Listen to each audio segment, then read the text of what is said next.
BBA, BCA, BCom computer కోర్సులో 100% placement లభించే ఏకైక డిగ్రీ కాలేజ్ కూకట్పల్లిలోని I3 డిగ్రీ కాలేజ్ 8367215215. బ్యాలెన్స్ చేసుకోవాలి, అడ్జస్ట్ చేసుకోవాల్సినవి ఉంటాయి. అందరూ నన్ను చైర్మన్ పదవులు తప్ప ఎవరు తక్కువ అడగట్లేదు. దయచేసి అందరూ చైర్మన్లు కూడా లేవు అక్కడ. TTD board member, TTD board chairman, అన్ని చైర్మన్లు అడుగుతూ ఉంటే నేను చంద్రబాబు గారి దగ్గర ఎలా తీసుకెళ్ళాలో తెలియట్లే. మరి మా పార్టీ సంగతి ఏంటి, ఆయన ఏంటంటే నేను ఏం చెప్పందని కొంచెం పెద్ద మనసుతోటి నేను అందరికీ ఆ ఫెసిలిటేట్ చేయడానికి ప్రయత్నం చేస్తాను. మనందరికీ ఎవరైతే చేశారో కాదు, ఇది పదవుల దగ్గర ఆగిపోవద్దు. మీకు నా గుండెల్లో స్థానం ఉంది, మనం మర్చిపోను. నేను కూడా ఇక్కడ దాకా వచ్చి నిలబడ్డాను అంటే ఇప్పుడు ప్రధానమంత్రి గారు మన అందరూ అడుగుతున్నారు, మీరు పార్లమెంట్లో మీరు కూర్చొని క్యాబినెట్ ర్యాంక్ తీసేసుకోవచ్చు కదా. అది నేను ట్రాన్సాక్షన్ కాదు, నాకు దేశం మీద ఇష్టం.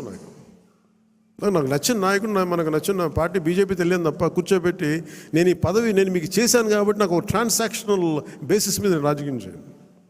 సో మీరు కూడా ఆ విధానంలో ఉండాలని కోరుకున్నాను. ఎందుకంటే మీలాగా ఉంటేనే పార్టీకి నిలబడతాం. నేను చూస్తే భారతీయ జనతా పార్టీ విధి విధానాలు చూసి చాలా నేర్చుకోవాలి మనం. ఆర్ఎస్ఎస్లో ఒక ఫ్లోట్ చేసిన ఒక పార్టీ అది. సంఘ్ నుంచి చాలామంది నాయకులు వచ్చి నిస్వార్థంగా చేసి వెళ్ళిపోతారు.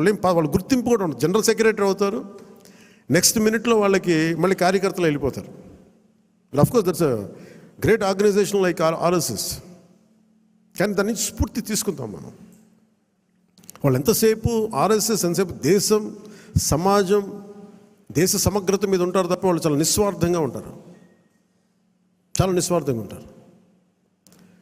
ఎంతో కొంత వారి నుంచి ప్రేరణ తీసుకొని మనం కూడా నిస్వార్థంగా పదవులు వస్తే ఖచ్చితంగా మీకు వస్తాయి, తీసుకోండి. పదవి లేనప్పుడు కూడా అంతే కమిట్మెంట్తో పనిచేయాలని కోరుకుంటున్నాను. నేను అలాంటి వాడిని. పదవులు లేవు, ఏమి లేవు, డబ్బులు లేవు, గుర్తింపు లేదు, తిట్లు శాపనార్థాలు తప్ప ఆయన మనం చేశాం కదా. దీన్ని కూడా మీరు దృష్టిలో పెట్టుకోండి. ఎందుకంటే అందరి దగ్గర నుంచి తీసుకున్నప్పుడు కూడా మన మహిళా నాయకురాల దగ్గర నుంచి కానీ నాయకుల దగ్గర అందరిని తీసుకుంటే అందరూ కూడా చాలా ఉన్నతమైన కీలకమైన పదవులు అడుగుతూ ఉన్నారు. ఉన్నాయి చాలా తక్కువ. కొంతమందికి పార్టీ పదోన్నతి ఉంటుంది. కొంతమందికి ఈ శాఖల్లో కీలకమైన శాఖల్లో పదవులు అన్నీ నేను ప్రయత్నం చేస్తున్నాను. సో నాకు అవకాశం ఇవ్వండి. కొంచెం తప్పులు ఎక్కడన్నా ఉంటే మీరు కోప్పడకుండా హరిప్రసాద్ గారి దృష్టికి తీసుకురండి, నాగబాబు గారి దృష్టికి తీసుకురండి, మిగతా ముఖ్య నాయకుల దృష్టికి తీసుకురండి. ఎందుకంటే నేను మనోహర్ గారి పేరు ఎందుకు చెప్పట్లేదంటే ఇప్పుడు ఆయన మంత్రి సివిల్ సప్లైస్, ఆయన బిజీగా ఉన్నారు. మొత్తం అక్రమ బియ్యం మీద గోడౌన్ల మీద ముయించేస్తూ ఉన్నారు. అందువల్ల అందుకని ఆయనకి ఈ బాధ్యతలు అప్పచెప్పట్లేదు. రాష్ట్రం కోసం చేయాల్సింది చాలా ఉంది ఆయనకి. అందుకని మీరందరూ పెద్ద మనసుతో అర్థం చేసుకుంటారని ఒకే ఒక మాట చెప్పి ముగిస్తాను. నేను మీకు అండగా ఉండేవాడిని, నిలబడేవాడిని, మర్చిపోనివాడిని.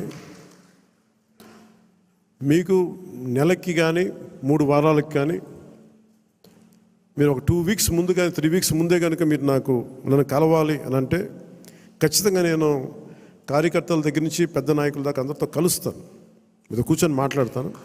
కాదు నాకు ఇవ్వాల్సింది ఏంటంటే మీరు సడన్గా వచ్చేస్తేనేమో నాకున్న దాంట్లో అందరిని అడ్జస్ట్ చేయలేకపోతాం. మీరు కొంత ఎజెండాను కూడా ఫిక్స్ చేసుకురండి. నాకున్న సమయం కూడా చాలా తక్కువ ఉంది.